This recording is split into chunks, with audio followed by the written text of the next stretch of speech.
Continue.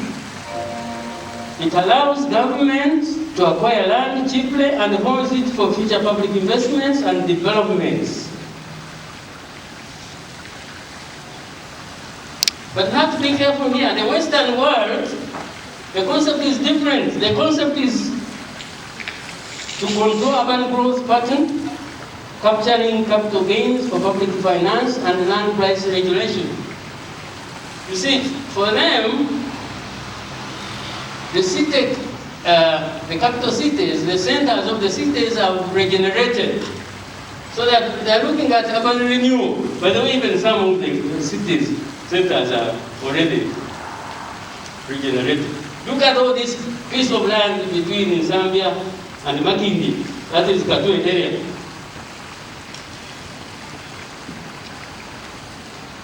In the developing countries, the main advantage that it allows the purchase of land at a relatively cheap rate and provides a tool to influence the pattern of development in accordance with the overall government planning objectives. Again, it's planning, and you are influencing. So the objectives should be clear. If the objectives are not clear, you don't just buy land. NSSF, are they here? They bought land in Ruoa. They are still struggling with the, you call them Matipotenia. The problem is not about the Matipotenia. Somebody was saying Matipotenia, I think somebody from the ministry. You think behind the Matipotenia systems, is that the issue? They bought land in the other side, Temangano. Big issues. Now, if there was proper planning, they should have seen where the development was going. Actually, the development is going east of Kampala. Those of you who are smart, who bought land as private people, you're very lucky. Because if you bought land in Bukerere, an acre was 6 million. The plot 50 by 100 is now 50 million. Are you aware, you people? Am I talking in a language you understand? National Housing has 320 acres. I happen to know some of these things because I'm a researcher. It's there, in the bush there, with some 2 prototype houses. If government had looked at the development of the metropolitan aspects of it and put more land around it, then you would have had a satellite town. Instead of talking about the satellite town in Nakuru, somebody was talking about the satellite town in Nakuru. I don't know whether he knows what he was talking about. Don't ask me who he was. But you know the guy who said. So it is critical for ensuring efficient use of land space and for cost effectiveness. So the conceptualization should be very, very clear to us. Otherwise, land banking, everybody talks about land banking. And the land fund, somebody was talking about land fund. I'll talk about it later. GIZ in 1998 came out with guiding principles of land banking in developing countries. These are very, very important to improve access of the poor and other specific target groups to land, to support the implementation of urban development projects, to reduce inflation in land prices and reduce land speculation. Those are very, very clear. Actually, they are objectives more than the guidelines. These are very serious objectives. To improve land tenure structure. How do you do that? I'll tell you about land readjustment when you have so many parcels. Land banking as a land use planning tool can be used to shape and control the development of suburban areas. I told you the city is running away. Are you aware? The city is beyond the space user's place. What is her name? What is the place in her place? Dundu. Yes, we should be thinking, let's get out of the box. The city is running away. And we are using the land here inefficiently. And then you have the urban sprawl. If I open up urban sprawl, we shall not leave this place. So we are talking about something very serious. That if you have that land there and the government puts some money there, works with the landowners, and so successful land banking is able to ensure allocative efficiency and attributive equity. Those are big words. I'm not opening them out today. As best practice suggests, land banking is most effective in instances where there are large tracts of unused land. That's the best practice. We are not talking about getting 10 acres, because what are you banking in 10 acres? We are talking of going to Dundu now, tomorrow, and get 300 acres and plan a satellite town there, and do affordable housing. Affordable housing in the reward, my foot. You see stories about affordable housing. We understand what affordable housing is. And the concept is about all this public housing and what have you. So this is the concept of, I'll return to infrastructure because that's also a major issue. And the GKMA, this is something for you. If government has access to valuable pool of land, they will be a responsible custodian of this resource and allocate it more equitably than if left to the market. That is the rationale. I don't know whether the government here is efficient. I don't know. More responsible. The Ghana Commission is here. You can tell us. Of course, this is obvious. There are fundamental actions, 3 of them. Land acquisition. Somebody took a lot of time talking about land acquisition. You know, there are many other things. Of course, a delayed and expensive land acquisition process undermines the objectives of land banking. There you are. If you want to do land banking and the process is going to delay, and then the objectives are, if there is speculation or because of your delay, land is cheaper on the periphery of an expanding city, thus making the acquisition process financially viable. That is the most important thing, because you are keeping land for future needs, before the needs come. So planning. Land management. The management of large parcels of land over a long time requires considerable resources and a discipline. Because you acquire the land, and then you start selling it to your friends, your cronies. And the Africans will also encroach on it. So the management is very important. You don't just buy chunks of land and leave it there. Land development. Those 3 are very important. Those 3.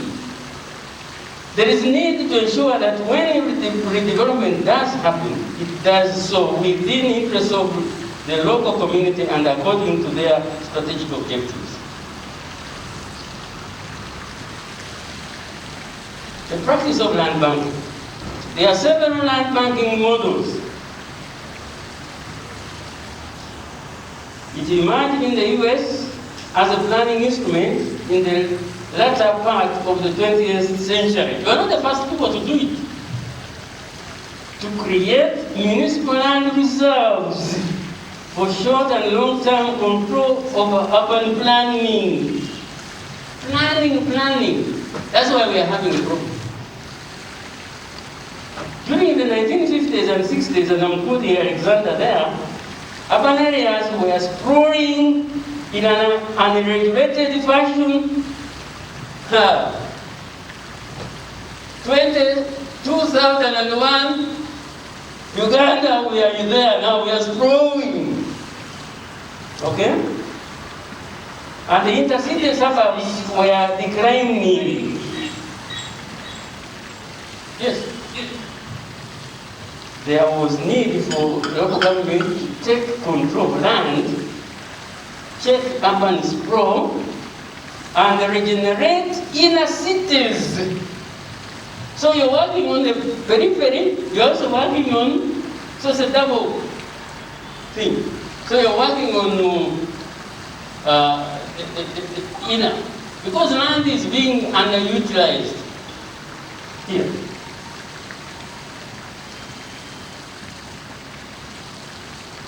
Apart from public banking, strategic costs, I talked about the special, there can be a smart investment strategy from the perspective of a real estate developer. I have already talked about the real estate developer. They are very smart. They have made a lot of money. I wish government had woken up when this business was booming. But it's not too late. Go to Dundu now. Don't wait. GKM, please. Go beyond Impiji now, because even in Impiji you may not afford to buy the land. I'm here to give you practical examples, not just theory. Because I know Uganda very well. Mukono, I don't know. If you want to go there, try it. Huge gains may arise through rezoning of land, which may be legitimate and transparent. Legitimate and transparent, those are big words, because it may not be legitimate and transparent. Somebody may influence the rezoning, because we have powerful individuals here.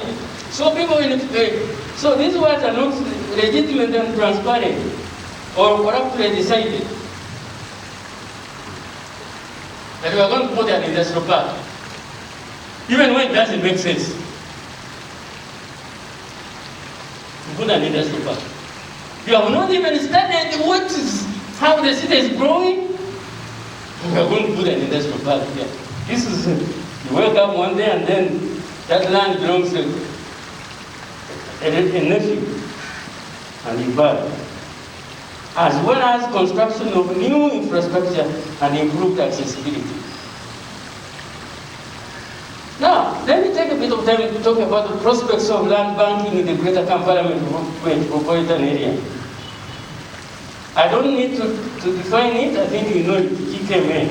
If you don't, I had Nancy and I was here making the Sabagabu, Entebbe municipality, Wakiso district, PG district, Mukono district, I think I will define it.